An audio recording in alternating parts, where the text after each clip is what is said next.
Welcome to the deep dive. Today, we're jumping into something pretty exciting, the future of getting around, basically. We're talking advanced air mobility, or AAM. Right. It sounds futuristic, but it's happening now. Exactly. It's not just concepts anymore. It feels like science fiction, landing in the real world. So the big question is, what's the absolute latest? Especially from Asia. It seems like a key spot. It really is. So to get us started, we're looking at insights from Dave Schilde. He's the Vice President and General Manager of Advanced Air Mobility at Honeywell Aerospace, a big name. Oh, yeah. Definitely knows his stuff. And this comes straight from his speech intro for the upcoming AAM Summit, Asia 2025. Just so you know, that's happening September 16th to 18th over in Japan in Aichi Prefecture. And what's really interesting about Schilde's take is how he focuses specifically on Asia. He's looking at how things like rulemaking and building the necessary infrastructure are moving along there. And crucially, he's comparing that progress in Asia to what's happening, or maybe not happening as fast, in the West and, well, the rest of the world. That comparison gives us some really valuable perspective, doesn't it? It really does. A benchmark. Exactly. And Schilde, he points to some big aha moments coming out of Asia. He literally says there's much to learn from the early adopters in Asia about the second and third order challenges that this industry will face. Second and third order challenges. Yeah, the deeper stuff. And it's not just the tech side. He also talks about seeing compelling data on the public's fascination with it all, but also, and this is key, the enduring demand for air travel generally. So fascination meets actual need. Pretty much. It's this complex mix of innovation, rules, and just, what people want and need. Okay, right. Let's unpack this then. Schilde calls it an amazing time to be part of this market. And he says it's because early operations shine a spotlight on the many missions these new disruptive aircraft can serve. So what are these second and third order challenges that Asia is revealing, and these many missions? What could they look like? Let's dive into how these first steps are, well, shaping everything. Sounds good. So Asia is clearly the focus here. Why? What makes it such a critical place to learn about AAM right now? What are we seeing there that maybe isn't quite as obvious elsewhere? Well, it's a few things, really. You've got a real willingness in parts of Asia to be early adopters. Sometimes that's driven by, unique geography or massive urban density challenges. Makes sense. But it's also, in some places, a more forward-thinking approach to regulation. So we're seeing faster movement on things like pilot programs, setting up the first vertiports, basically mini airports for these aircraft. Right, the landing spots. Exactly. And crafting the specific rules needed for these new types of vehicles, often the electric vertical takeoff and landing ones, the eVTOLs. This speed, even early stages, gives you real data, uncovers real problems much quicker than just planning on paper. That speed element is interesting. And Sheila mentioned those many missions. Can you paint a clearer picture? I think a lot of us still default to thinking flying taxis, but it sounds like it's much more than that. Oh, absolutely. Yeah, passenger transport, the flying taxi idea, that's definitely a goal, maybe a longer-term one for widespread use.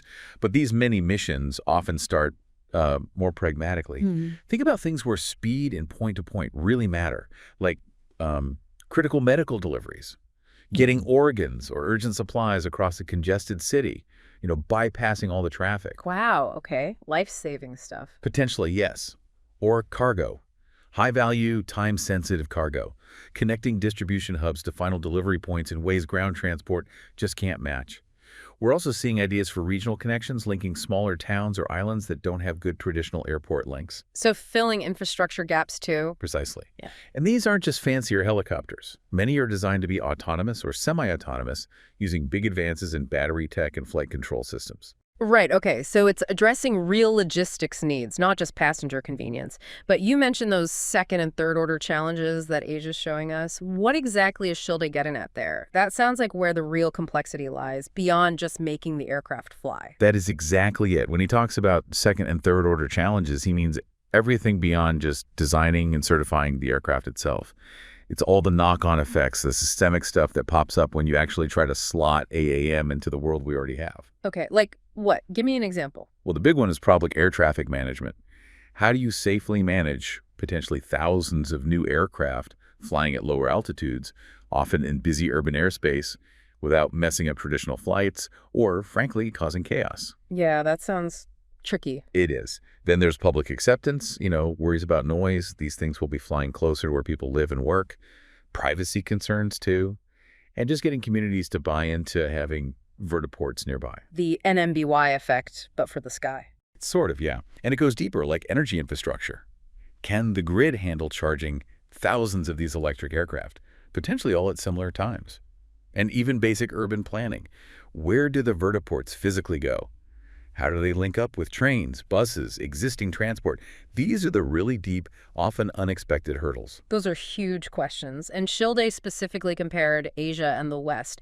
Are these challenges popping up differently in different regions, or are they pretty much the same everywhere? The fundamental challenge is noise, traffic, power. They're universal, I Yeah. think.